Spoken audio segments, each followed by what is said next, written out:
कहानी की शुरुआत में हमें बताया जाता है कि देवताओं के प्रिय एक बच्चे का जन्म होगा। ऐसा ही वो भाग्यलेख था जो आकाश से उस दिन उतरा था जिस दिन ब्रेलॉफ जुड़वा बच्चों का जन्म हुआ था।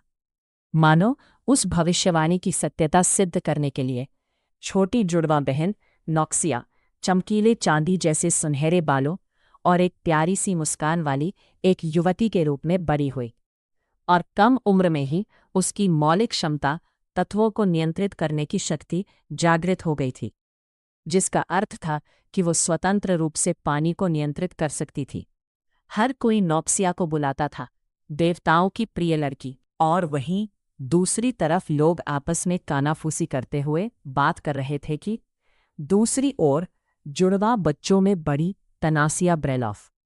उनका काला बाल तो देखो, ऐसा लगता है जैसे किसी ने उनके सिर पर गंदा पानी डाल दिया हो, और उस उदास चेहरे का तो पूछो ही मत। मैंने उस लड़की को कभी मुस्कुराते हुए नहीं देखा, और जहाँ उसकी बहन पानी को नियंत्रित कर सकती है, मैंने सुना है कि इसके पास बताने लायक ऐसी कोई क्षमता ही नहीं है। वे जुड़वा है तो भला वे एक दूसरे से इतने अलग कैसे हो सकते हैं? उनमें से एक पूरी तरह से परिपूर्ण है, मानो उसे सभी देवताओं का आशीर्वाद प्राप्त हो। और वहीं दूसरी तरफ लोग आपस में कानाफूसी करते हुए बात कर रहे थे कि कमरे में मौजूद हर कोई तनासिया पर हंस रहा था। वह छोटी बहन जिसके पास सब कुछ है, और वह बड़ी बहन जिसके पास कुछ भी नहीं। वे रईसों अभिजात वर्ग के लिए गपशप का एक मनोरंजक जरिया बन गई थी, और जैसे ही तनासिया उनकी कानाफूसी और सहन न कर पाने के कारण कमरे से बाहर चली गई, सब लोग उस पर और भी जोर जोर से हंसने लगे। तनासिया अपने मन में ही सोचते हुए बोलते हैं कि ये सोचना भी कितना अजीब है कि मुझे युवराज क्राउन प्रिंस के जन्मदिन की पार्टी में ये अपमानजनक बातें सुननी पड़ेंगी।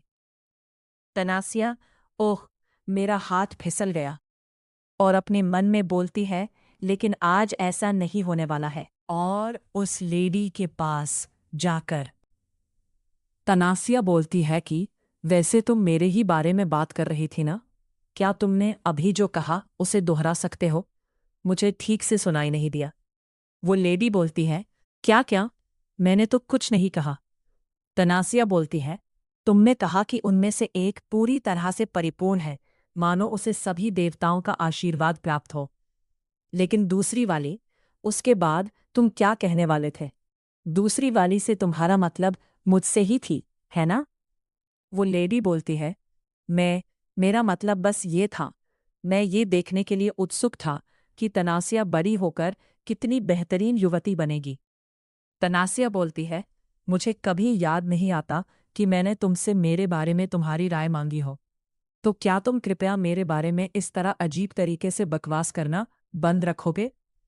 वो लेडी तनासिया की बात को टोकते हुए बोलती है, माफ कीजिएगा। तभी तनासिया चिल्लाते हुए सभी से बोलती है, तुम सब कान खोलकर सुन लो। अगर मैंने किसी को भी पीठ पीछे मेरे बारे में बुरा बोलते हुए पकड़ा, तो मुझे फर्क नहीं पड़ता कि तुम कौन हो, मैं तुम्हारा गला चीर दूंगी। और तभी हमारी फीमेल लीड हमें बताती है कि शुरुआत में मुझे इस बात का एहसास ही नहीं हुआ कि मैं अपनी ही पढ़ी हुई एक किताब की दुनिया में आ चुकी हूँ। मुझे अपनी पिछली जिंदगी के बारे में जो आखिरी चीज़ याद है, वो है अपनी उस अजीब कष्टदायक नौकरी को छोड़ना और एक ट्रिप के लिए निकलना। और जिस प्लेन में मैं सवार थी, जो मेरी छुट्टियों की मंजिल की तरफ बढ़ रही थी, उड़ान भरने के कुछ ही देर बाद उसमें विस्फोट हो गया। उस पल मेरी मौत पक्की थी। और सीन चेंज होता है और हमें दिखाया जाता है कि कुछ लोग हमारी फीमेल लीड को आवाज़ दे रहे हैं, माय लेडी, कृपया जाग जाइए।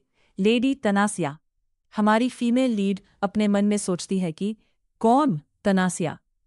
जब मैंने दोबारा अपनी आंखें खोली तो मैंने खुद को एक अलग ही दुनिया में किसी और के शरीर में पुनर्जन्म रीइंकारनेट लिए हुए पाया। और तभी सीन चेंज होता है और हमें महल का नज़ारा दिखाया जाता है, जहां एक फिजिशियन उसकी जांच करता है और कहता है कि ये देखते हुए कि आप घोड़े से गिरी है, ये किसी चमत्कार से कम नहीं है कि आपकी चोटें ज्यादा गंभीर नहीं है। लेकिन सिर्फ इतना ही नहीं, मेरा नाम तनासिया है, मेरी बहन का नाम नोट्सिया है और मैं ब्रेलोफ परिवार का हिस्सा हूं। तभी मुझे याद आया, ये मेरी पिछली जिंदगी की एक बहुत ही पॉपुलर किताब थी, एक ऐसी जुड़वा बहनों की कहानी जो एक दूसरे से बिल्कुल अलग थी। छोटी जुड़वा बहन नोट्सिया, जिसे हर कोई प्यार करता था, और तनासिया, जिसकी तुलना हमेशा उससे की जाती थी, क्योंकि उसमें एक भी चीज ऐसी नहीं थी जो किसी भी तरह से खास हो। तनासिया एक असुरक्षित लड़की थी जिसने अपनी पूरी जिंदगी परछाई में गुजारी थी, और वक्त के साथ उसके अंदर नोट्सिया के पास जो कुछ भी था उसे पाने की चाहत और जलन बढ़ती ही चली गई। तनासिया अपने मन में सोचते हुए बोलती है, भगवान ने सब कुछ सिर्फ नोट्सिया को ही क्यों दिया? जो कुछ उसके पास है उसमें से थोड़ा सा भी मेरे पास क्यों नहीं है? काश मैं नोट्सिया के रूप में पैदा हुई होती। अगर मैं नोट्सिया होती। हाँ, बिल्कुल सही। तनासिया उस नॉवेल की विलनेस थी, जबकि उसकी बहन, वो प्यारी सेंटेस, पवित्र आत्मा थी जिसे सब चाहते थे। और हमारी तनासिया बोलती है, तो इसका मतलब मैं वही तनासिया हूं, है ना? सच कहूं तो ये बात मेरे लिए उतनी चौंकाने वाली भी नहीं है। शायद इसलिए क्योंकि मैं फैंटेसी नॉवेल्स की एक बहुत बड़ी दीवानी थी। मुझे खुद पर गर्व हो रहा है। लेकिन सबसे जरूरी बात, इसका मतलब यह है कि मैं एक नोबल वुमन, कुलीन घराने की महिला हूं, है ना? मैंने बहुत जल्दी अपनी इस नई हकीकत को स्वीकार कर लिया। मेरी पिछली जिंदगी में मौत हो चुकी थी और वहां वापस लौटने का कोई रास्ता नहीं था, और मुझे इस बात से कोई परेशानी भी नहीं थी। बिना किसी परिवार के पैदा होने के कारण मैंने एक बेहद अकेली और दर्दनाक जिंदगी झेली थी, जहां मैं बस जैसे तैसे गुजारा कर रही थी। इसके अलावा मुझे इस नई जिंदगी से भी कोई परहेज नहीं था जिसमें मुझे अचानक भेज दिया गया था। और हमारी तनासिया ड्रेस चेंज करते हुए बोलती है, सब कुछ मुझ पर कितना अच्छा लग रहा है। यानी हर ड्रेस मुझ पर खूब जच रही है। और बोलती है, नॉवेल में तनासिया खुद के ही बनाए एक नर्क में फंसी हुई थी, जहां वह बिना रुके लगातार खुद की तुलना नोट्सिया से करती रहती थी। देखा जाए तो मैं काफी खूबसूरत हूं, लेकिन मैं ऐसा बिल्कुल नहीं करने वाली थी। मुझे नोट्सिया के रूप रंग, उसकी पर्सनालिटी या उसकी काबिलियत से कोई जलन नहीं थी। तभी हम देखते हैं, तनासिया गार्डन में टहलते हुए बोलती है, यहाँ बाहर का नज़ारा कितना खूबसूरत है। मैं भला ऐसा क्यों करूंगी जब मैं पहले से ही एक जवान, अमीर और खूबसूरत लड़की हूं। मैं उन सभी ऐशो आराम और लग्जरी का मजा उठाने वाली हूं जो मुझे मेरी पिछली जिंदगी में नसीब नहीं हुए थे। लेकिन वो खुशियों भरे दिन ज्यादा वक्त तक नहीं टिक पाए। तभी सीन चेंज होता है और तनासिया अपने मन में सोचती है, अब एक ट्रिप प्लान करने का वक्त आ गया है। तभी उसके पीछे दो सर्वेंट्स, नौकर, आपस में बात कर रहे होते हैं। क्या तुम्हें नहीं लगता कि लेडी तनासिया आजकल कुछ अजीब बर्ताव कर रही है? हाँ, मैं भी तुम्हारी बात से सहमत हूं। ऐसा लगता है जैसे अपने घोड़े से गिरने के बाद वह बिल्कुल एक अलग ही इंसान बन गई हैं। वैसे क्या तुमने सुना? क्या सुना? यही कि लोग अभी भी गायब हो रहे हैं। जाहिर तौर पर उनका इस्तेमाल लिविंग वेपन, जिंदा इंसानों पर हथियार बनाने के प्रयोग के एक्सपेरिमेंट्स के लिए किया जा रहा है। ओह, वो बात, कालुआ साम्राज्य में ना? तभी सीन चेंज होता है और तनासिया, आह, सर्वेंट बोलती है, क्या आप ठीक हैं, माय लेडी?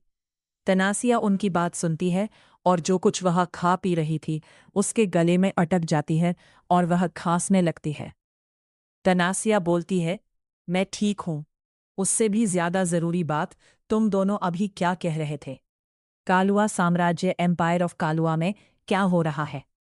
तभी उनमें से एक सर्वेंट डरते सहमते बोलती है, ओह, वो असल में बात यह है, माय लेडी, आजकल हर तरफ अफवाहें बहुत तेजी से फैल रही हैं कि कालुआ का सम्राट एक जिंदा हथियार, लिविंग वेपन बनाने के लिए एक्सपेरिमेंट्स कर रहा है।